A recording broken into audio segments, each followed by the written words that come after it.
आपल्या सगळ्यांचे उमेदवार सुनील राऊत आगे बढोच्या घोषणा आपण देत आहात. हे आगे बढो म्हणजे आघाडी न किती आगे बढो मतांच्या. मी नेहमी त्याला विचारतो सकाळी, आघाडी कितीची आहे? प्रश्न जिंकण्याचा नाही आहे,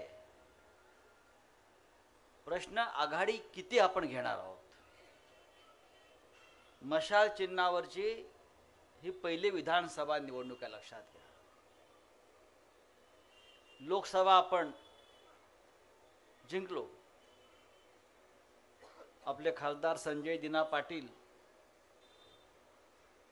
हे सुद्धा फार चांगल्या मताने जिंकले. ती दिल्लीची लढाई होती, ही महाराष्ट्राची लढाई आहे आणि ती अत्यंत महत्त्वाची. ही महाराष्ट्राची लढाई असं मी यासाठी म्हणतो, ही लढाई आपण जर ताकदीनं जिंकलो नाही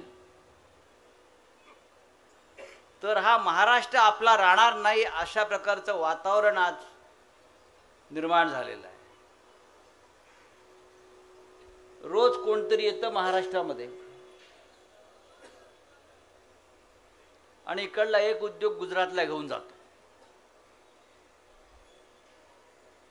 हे गेल्या 10 वर्षात त्याच्या आधी कधी घडलं नव्हतं, हे 10 वर्षात घडायला लागलं. चंदन शर्मा जे आपण जे मगाशी भाषण केलं, बोललात की या महाराष्ट्रामध्ये आपल्यासारखे असंख्य नेते आहेत जे हिंदी भाषिक असतील, गुजराती भाषिक असतील, मुसलमान बांधव आहेत. प्रत्येकाला या महाराष्ट्रानं काही ना काहीतरी दिलेलं आहे आणि आपण महाराष्ट्राला दिलेलं आहे. हा महाराष्ट्र कधी आपल्यापासून वेगळा नव्हता आणि आपण कधी महाराष्ट्रापासून वेगळे नव्हता. पण आम्ही पाहतोय महाराष्ट्राला आता वेगळं करण्याचा प्रयत्न अनेक बाबतीत जो होतोय, हा आपण सगळ्यांना जर हाडून पाडायचा असलेला प्रयत्न, तर ही विधानसभेची निवडणूक आपल्याला फार मोठ्या ताकदीनं जिंकावी लागेल. आणि एकटे सुनील राऊत जिंकून चालणार नाही, सुनील राऊत जिंकणारच आहे. या महाराष्ट्रामध्ये आपल्याला आपल्या महाविकास आघाडीचं बहुमत आणावं लागेल आणि जे गुजरातचे 2 व्यापारी या महाराष्ट्र विकायला निघालेले आहेत त्यांना धडा शिकवावा लागेल. आणि मला आनंद आहे, लोकसभा निवडणुकीत महाराष्ट्राने आपली ताकद दाखवली. नरेंद्र मोदीचं बहुमत 400 पार जिंकणार होते, 400 पार, अब की बार 400 पार. पण त्यांच्या 400 पारचा बाजा कोणी वाजवला असेल तो आपल्या महाराष्ट्रानं वाजवला. महाराष्ट्रामध्ये शिवसेनेला 2 जागाही मिळणार नाहीत असं फडणवीस बोलत होते. आम्हाला म्हणजे त्यांना 40 पार, पण फडणवीसच्या पक्षाला किती जागा मिळाल्या? 9 जागा मिळाल्या. आणि आपण सगळे 31. नरेंद्र मोदीचं बहुमत आपण रोखलेलं आहे, लक्षात घ्या, महाराष्ट्रानं रोखलेलं आहे. आज नरेंद्र मोदीचं सरकार हे 2 कुबड्यांवरती उभं आहे. नरेंद्र मोदी प्रधानमंत्री पदाच्या खुर्चीवर जो बसलेला आहे त्याला 2 टेकू लागलेले आहेत. कधी काळी नरेंद्र मोदी फक्त शिवसेनेच्या ताकदीनं प्रधानमंत्री झाले होते आणि आता भविष्यामध्ये नरेंद्र मोदींना दाखवायला पाहिजे महाराष्ट्राची ताकद. हा महाराष्ट्र तुमच्या पाठीशी नसेल तर तुम्ही प्रधानमंत्रीपदी राहू शकत नाही. ज्या दिवशी आपण महाराष्ट्र जिंकू 23 तारखेला, त्याच्या पुढल्या महिन्यामध्ये नरेंद्र मोदीचं प्रधानमंत्रीपद जाईल याची मला खात्री आहे.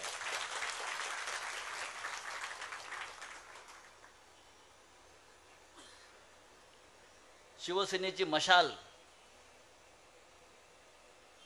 आणि पवार साहेबांची तुतारी वाजवणारा माणूस, नुसती तुतारी नाही, आणि काँग्रेसचा हात तर आहेच.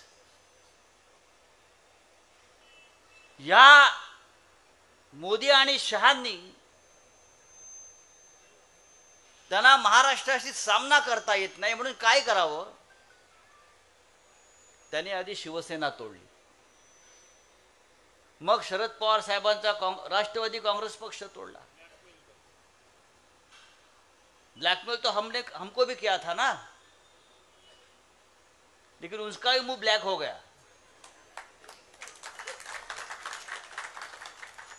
जो शिवसेनेसारखा पक्ष हिंदुहृदय सम्राट बाळासाहेब ठाकरे यांनी 55 वर्षापूर्वी स्थापन केला, वाढवला, आपल्या सगळ्या मराठी माणसांना ताकद देण्याचा प्रयत्न केला, आणि जोपर्यंत ही शिवसेना या महाराष्ट्रामध्ये आहे तोपर्यंत आपल्याला महाराष्ट्र तोडता येणार नाही, महाराष्ट्र लुटता येणार नाही. हे या दोन व्यापाऱ्यांना खात्री पटल्यामुळे त्यांनी सगळ्यात आधी शिवसेनेवरती वार केला, पाठीमागे वार केला. शरद पवार साहेबांसारखा नेता या महाराष्ट्रात जोपर्यंत आहे, ज्यांना आम्ही मराठा स्ट्रॉंग मॅन म्हणतो, त्यांच्यासारखा नेता जोपर्यंत महाराष्ट्रात आहे तोपर्यंत आपल्याला महाराष्ट्राच्या बाबतीमध्ये वेडवाकड करता येणार नाही. म्हणून त्यांनी शरद पवार साहेबांचा राष्ट्रवादी काँग्रेस पक्ष तोडला, विकत घेतला. ही मस्ती फक्त व्यापारीच करू शकतो. चांगला राजा, चांगला राज्यकर्ता करू शकत नाही. जो व्यापारी आहे, ज्याला फक्त प्रॉफिट अँड लॉस हे दोनच शब्द कळतात, तो व्यापारीच अशा प्रकारचे उद्योगधंदे करू शकतो. मला आश्चर्य वाटतंय, शिवसेना स्थापन झाली तेव्हा एकनाथ शिंदे 3 वर्षाचे होते. त्यांचा शिवसेनेच्या स्थापनेशी काही संबंध नाही. पण या मोदी शहांच्या निवडणूक आयोगानं ही बाळासाहेब ठाकरेंची शिवसेना त्या एकनाथ शिंदेच्या हातामध्ये दिली. म्हणजे तू शिवसेनेचा मालक. हा कसला मालक? 23 तारखेनंतर कळेल शिवसेना कोणाची. आणि काल काय म्हणाले, 23 तारखेला बॉम्ब फुटणार आहे. बॉम्ब आपण फोडायला वर्षा बंगल्यावर जायचं आहे, त्याच्या खुर्चीखाली बॉम्ब लावायचा आहे. बॉम्ब असा फुटेल की तो उडून जाईल साताऱ्यातल्या दरेगावात. त्याच्या मला म्हणजे शरद पवार साहेबांचा पक्षाचा ज्याने स्थापना केली तो जिवंत आहे, हयात आहे.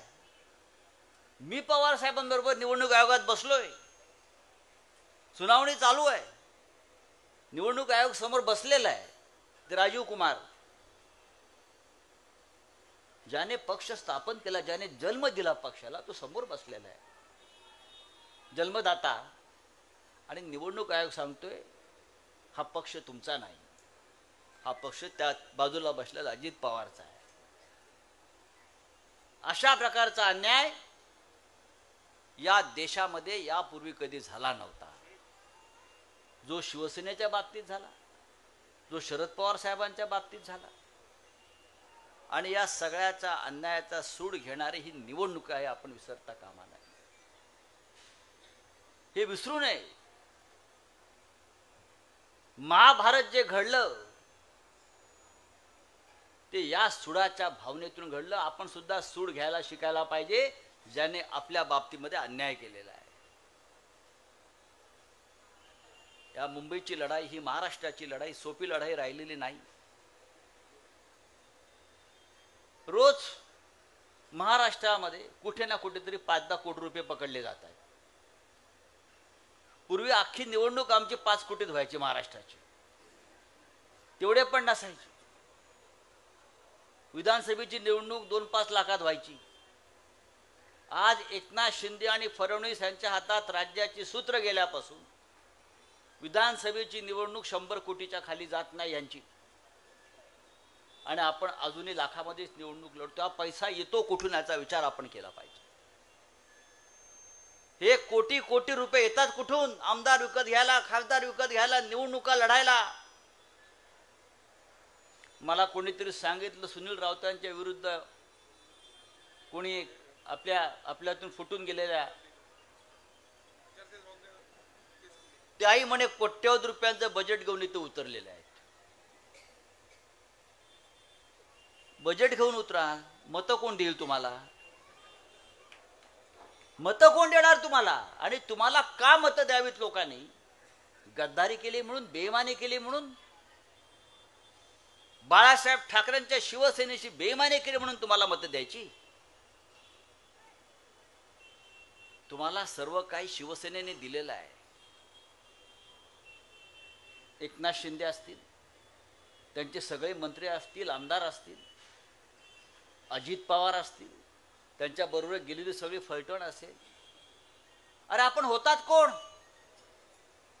आपल्याला सगळं आपल्या नेत्याने आणि पक्षाने दिल्यावर सुद्धा संकटाच्या वेळी आपण पळून जाता नामर्दासारखे. तुमच्यामध्ये लढण्याची हिंमत नाही संकटाशी. जो संकटाशी लढू शकत नाही त्याने मराठी माणसाचं नाव सांगू नये. हे मराठी माणसाला कलंक आहे. आणि म्हणून आज शिवसेनेची गरज या महाराष्ट्राला कधी नव्हे इतकी झालेली आहे. सुनील राऊत 10 वर्ष आमदार आहेत. ते माझे भाऊ आहेत म्हणून सांगत नाही, पण उत्तम काम करतात. या महाराष्ट्रातल्या मोजक्या आमदारात त्यांची गणना होते. मतदारसंघ सोडत नाही हा माणूस. मी बघितलं. महाराष्ट्रात काही होऊ द्या, शिवतीर्थावर किती मोठा मेळावा असू द्या, हे मतदारसंघातच असतात. बरोबर ना? मीच सांगतो अनेकदा, मेळावा आहे शिवतीर्थावर, निघा तुम्ही. नाही, मी मतदारसंघात बरा आहे म्हटलं. आपला मतदार, आपले लोक आणि माझा मतदारसंघ याची एवढी काळजी घेणारा हा आमदार आहे. आणि अशा आमदाराचा पराभव करण्यासाठी तुम्ही 100 कोटी जरी ओतलेत तरी त्या 100 कोटीची माती झाल्याशिवाय राहणार नाही. एवढ्या लाडक्या बहिणी इथे बसलेल्या आहेत बघा. त्या काय 1500 रुपये घेऊन त्याला मत देणार आहेत काय? सुनील राऊतांनी त्यांची 15-15 हजाराची कामं केली असतील, 15-15 लाखाची कामं केली असतील. तुमच्या 1500 रुपयालाही मतं कोण विकत घेऊन जातात? सरकार येईल आपलं. 26 तारखेला आपलं सरकार बसताय, लिहून ठेवा. मी सांगतो ते खरं होतं. 26 तारीख को अपना सरकार आ रहा है और हमारी सरकार आने के बाद दिल्ली से नरेंद्र मोदी जा रहा है.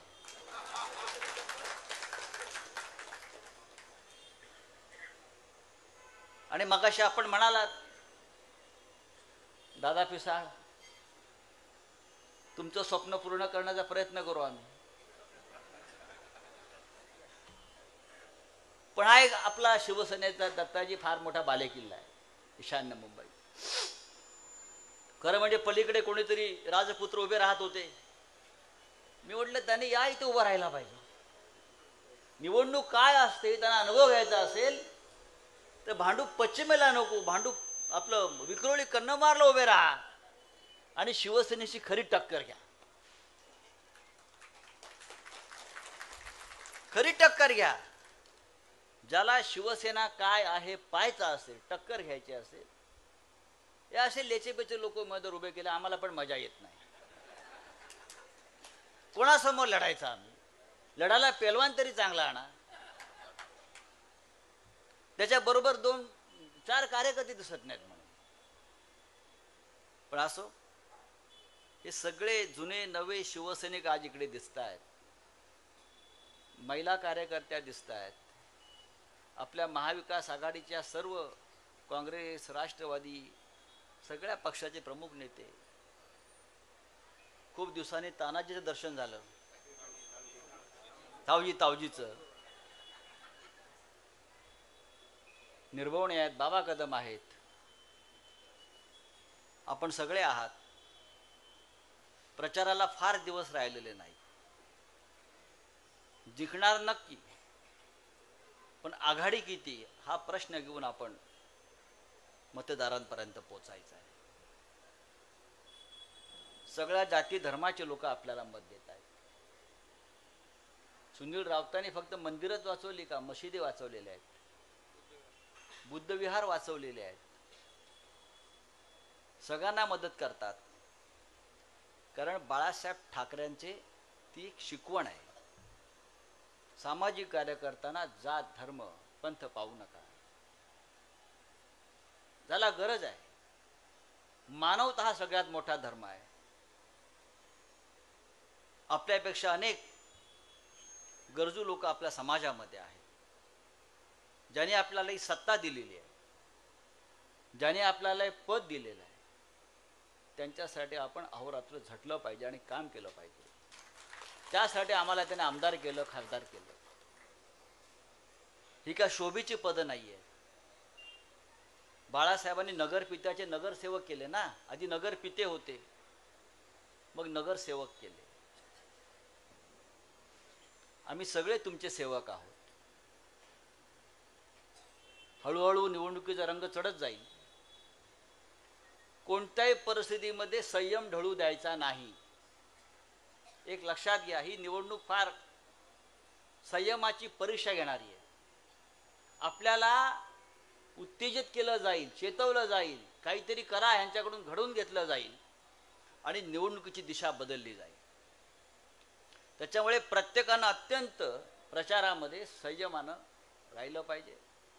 आपण जिंकणार आहोत याचं भान ठेवलं पाहिजे आणि आपण जिंकणार आहोत म्हणून ह्यांच्यामध्ये अडथळे आणायचे यासाठी कसोशीनं प्रयत्न केले जाईल. कारण पोलीस यंत्रणा त्यांच्या हातामध्ये आहे. खोटे गुन्हे दाखल केले जातील, आपल्यावर झडत्या घेतल्या जातील.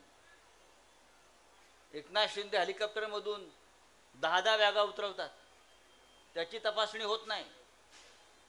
पण आपल्या गाड्या अडवतात, बायकांच्या पर्स तपासतात, बायकांच्या पर्स तपासतायत, आपल्या बॅगा तपासतायत, आपली डिकी उघडतायत. पण 15-15 कोटी रुपये आचारसंहिता लागण्याच्या आदल्या दिवसापर्यंत मतदारसंघात ते पोचले. यांच्या 15-15 कोटी रुपये ते कोणी अडवले नाही. या सगळ्या गोष्टीचं भान आपण ठेवून ही निवडणूक लढवायची आहे. मला खात्री आहे 23 तारखेला निकाल लागेल तेव्हा सुनील राऊत हे 50,000पेक्षा जास्त मताधिक्यानं विजयी व्हायला पाहिजे. आणि आपल्या सगळ्यांच्या मेहनतीनं त्यांनाही मताधिक्य मिळेल. मुंबईमधल्या 36 जागांपैकी 22 जागांवर शिवसेना लढते आहे आणि या 22 जागांपैकी जास्तीत जास्त जिंकण्याचा आपण प्रयत्न करतो आहे. या राज्यामध्ये आपल्याला आपली सत्ता पुन्हा आणायची असेल आणि उद्धव ठाकरे यांना पुन्हा एकदा आपल्याला मुख्यमंत्रीपदी पाहायचं असेल तर या राज्यातली शिवसेना महाविकास आघाडी लढवत असलेली प्रत्येक जागा महत्त्वाची आहे.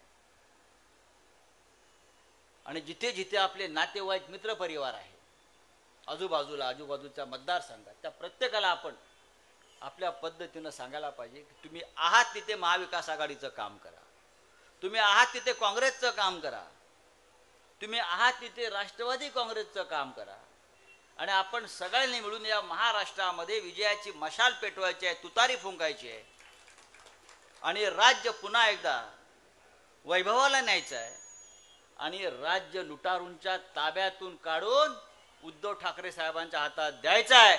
आणि त्यासाठी सुनील राऊतांसारखे आमदार हे विधानसभेत पोचायला पाहिजेत आणि ते पोचतील. जय हिंद, जय महाराष्ट्र.